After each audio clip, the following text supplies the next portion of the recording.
truly this is the time where I can use a catastrophic, and I feel like that word does not even truly depict what so much of this coast went through and then what so many states went through. Like, this hurricane was no joke.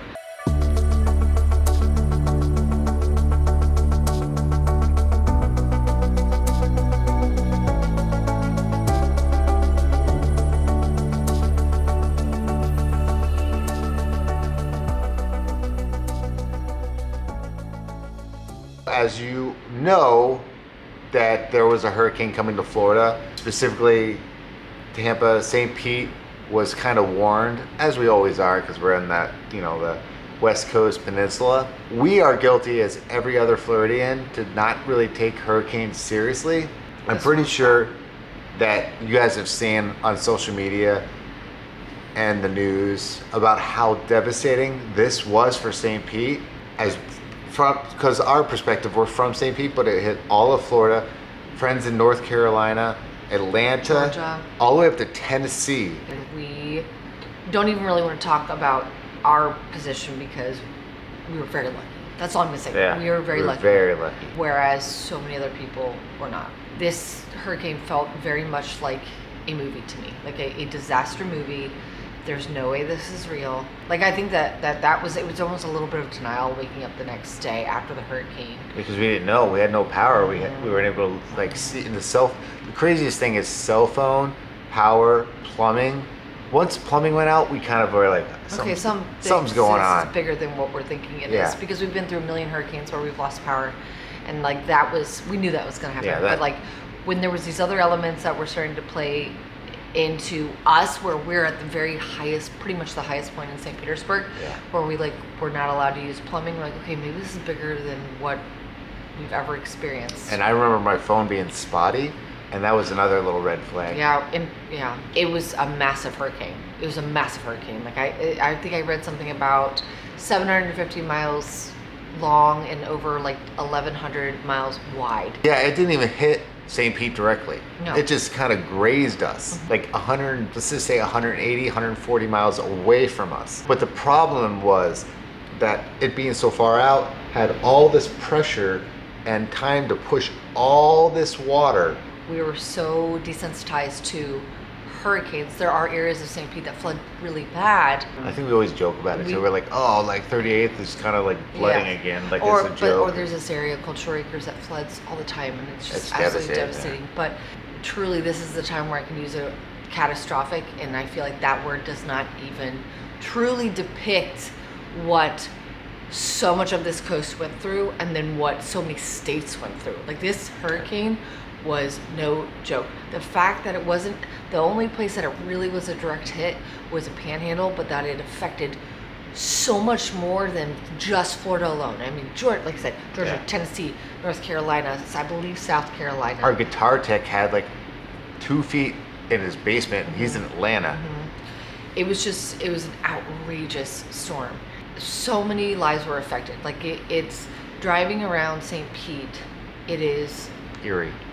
It is eerie. That's a great word, because it's eerie. We usually, after hurricanes, we like to go and look at damage, which we just do. We like to see what's going on and document it, because we think it's an important part of history to document. We woke up the next morning and we were like, oh my gosh, like, people lost everything.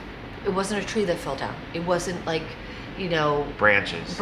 It wasn't like a filled pool with branches or something it was like like that. People lost everything. Houses caught on fire. Houses were flooded beyond belief after just getting repaired from Idalia, which was a couple months ago, I think. Yeah, it was on I don't tour, even right? remember. I think. I don't even remember. People's houses that had just repaired, destroyed. The beaches, people that live on the beaches required mandatory evacuation to get off of the beach because it was going to be so bad. I don't even live on the beach, but that is where my life was for so long, and it is still such a big part of my life. As a person just to look at it, it's going to tear me apart. So I can't even imagine being the people that lived there. I can't imagine being the businesses that were there. And we were talking about how there's this immense guilt because we really got off so easily. The entire neighborhood did. You know, my sister lives down by the water, and she was so lucky. Their house is built up a little bit, but the flooding that went there, flooding down her road was just unreal. People don't expect it. They weren't expecting it, so they didn't prepare for it. Even We've if never you had a did- surge of water that way. No. People that did prepare for it, who thought they would, like they did the best that they could. It was absolutely.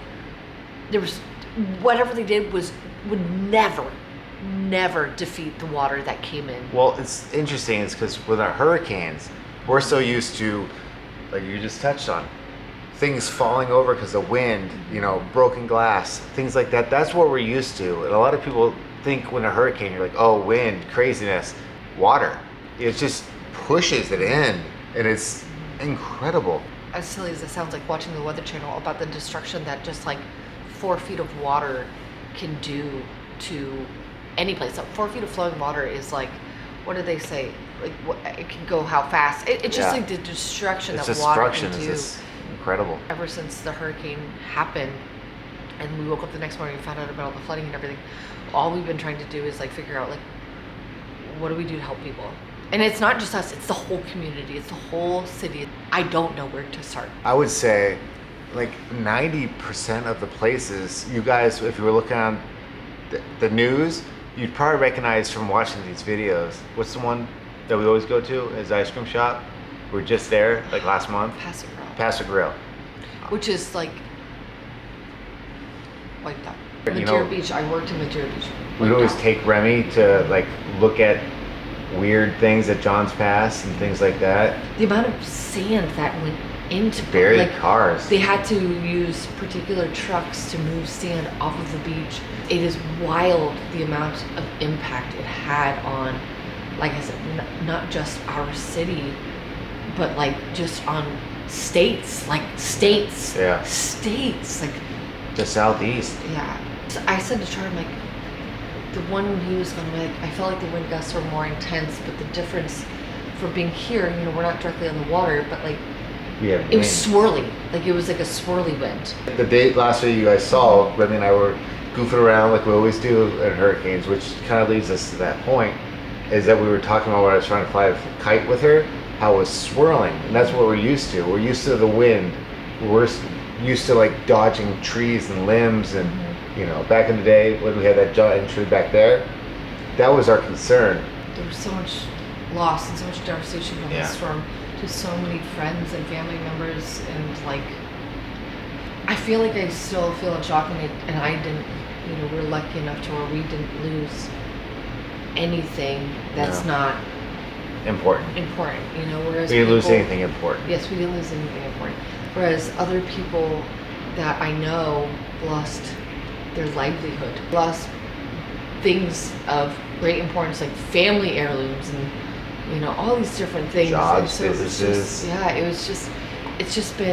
it's been a very awful, It's been a weird weekend. it's been a weird weekend. And I know we've been lucky in the past, but like it feels very different this time around.